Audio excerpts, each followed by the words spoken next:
Megan Erickson, and I am a nutrition field specialist with SDSU Extension. Today you are joining me here in my kitchen, and you are going to learn the basics of water bath canning. Water bath canning is a method used to preserve high acid and acidified foods such as your peaches, your other fruits, tomatoes, pickles, jams, and jellies. And by watching this video, my hope is that you will feel more confident in water bath canning. All right, let's get started. So what equipment do we need to water bath can? What you'll need is a tall enough pot or water bath canner to where your jars are fully submerged with water. You'll need a fitted lid and a wire rack. Now my wire rack has handles that you can lower into the water. Other water bath canners just have this round circle to fit on the bottom.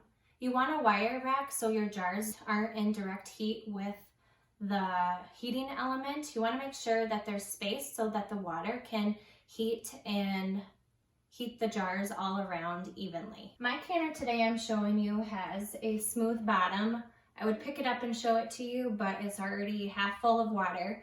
So there's water bath canners with smooth bottoms that are encouraged to use with smooth stovetop.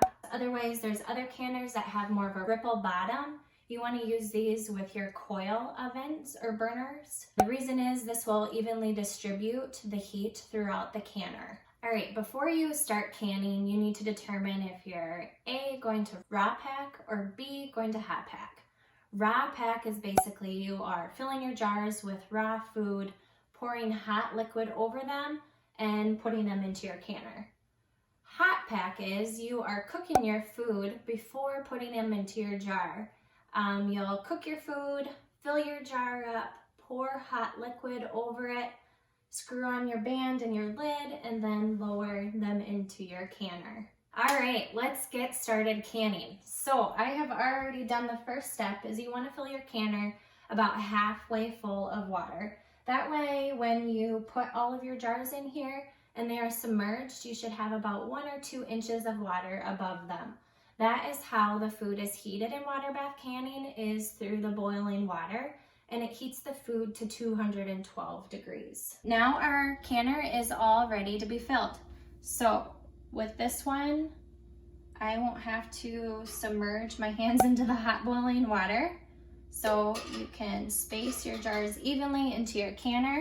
Say you don't have this rack that hangs on your jar, you will want to use your jar lifter because you will burn your hands into that boiling water. So again, keeping it upright, you will want to lower your jars slowly into the boiling water, making sure that they are evenly spaced within your canner.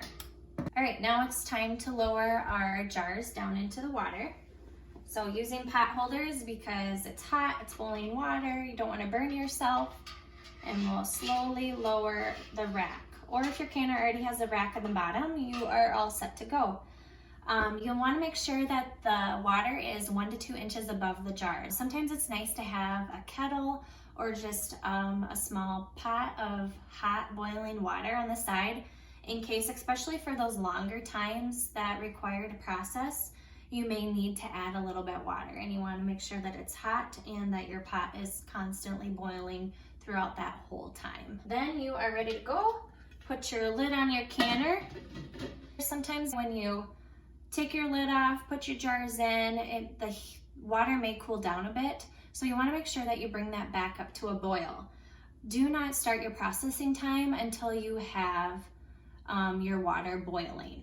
Then set your timer for the time that is indicated on your recipe for how long it is going to be processed. A common thing that a lot of people forget about or maybe just don't think of is altitude. So depending on your altitude wherever you live, make sure that you are adjusting.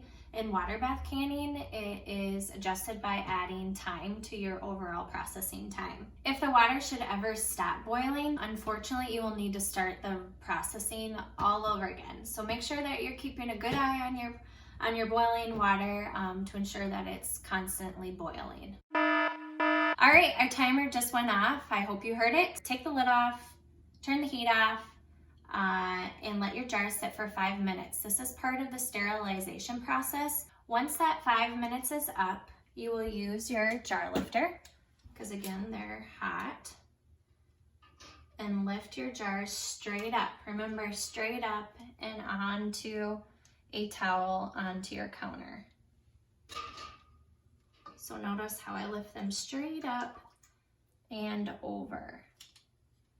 You may also notice that when I'm lifting them up, there's water on top of the lids. That is okay. Don't try to dry them off with a towel or paper towel.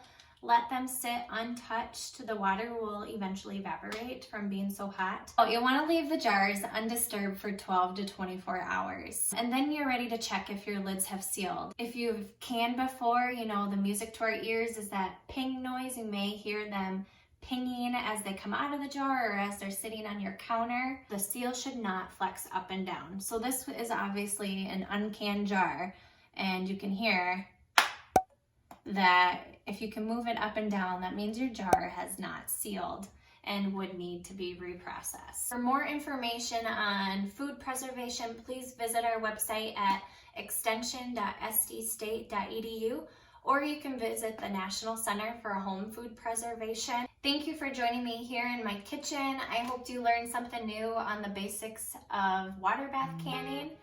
Now you will have produce all year round. Happy canning!